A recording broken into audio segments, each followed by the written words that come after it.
గుంటూరు జిల్లా నంబూరులోని వివిఐటి కళాశాల ప్రాంగణంలో బాలోత్సవ్ 2025 కార్యక్రమం ఘనంగా జరిగింది.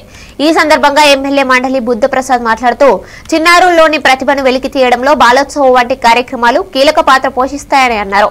పిల్లలు తమ సృజనాత్మకతను ప్రదర్శించే వేదికలు సమాజానికి నూతన స్ఫూర్తి ఇస్తాయని చెప్పారు.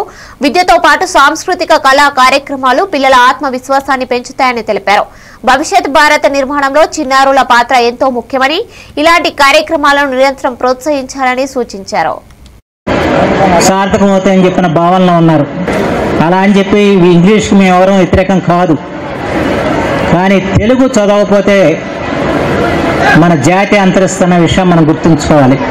మనకి చాలా రిసోర్సెస్ వచ్చినాయి, నెట్ వచ్చింది, మొబైల్ ఫోన్స్ వచ్చినాయి, కంప్యూటర్స్ ఉన్నాయి.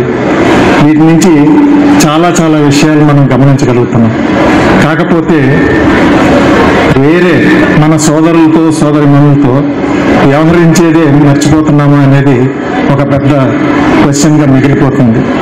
ఎన్నో సదుద్దేశాలతో డాక్టర్ రమేష్ బాబు గారు 30 ఏళ్ల క్రితం కొత్తగూడెంలో మొదలుపెట్టిన ఈ బాలోత్సవ్ కార్యక్రమాన్ని వారు 25 ఏళ్ళు చేసిన తర్వాత ఆపుదామా విరామిద్దాం అనుకున్న టైంలో మనం అందిపుచ్చుకున్నాం.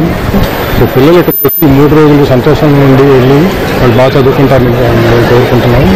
కానీ ఇవాళ పిల్లలు వేసే డ్రెస్సులు కానీ, వాళ్ళు వేసే డ్యాన్సులు కానీ, వాళ్ళు పాడే పద్యాలు కానీ చక్కగా తెలుగు మాట్లాడటం చూస్తే నాకు ఇప్పుడు అర్థమవుతుంది, మా పిల్లలు ఏం మిస్ అయిపోయారా 30 ఏళ్ళు అన్నారు. ఈ ఎమోషనల్ ఎంటర్టైన్మెంట్, ఈ స్పిరిచువల్ అవుట్లుక్ అమెరికాలో రాదు.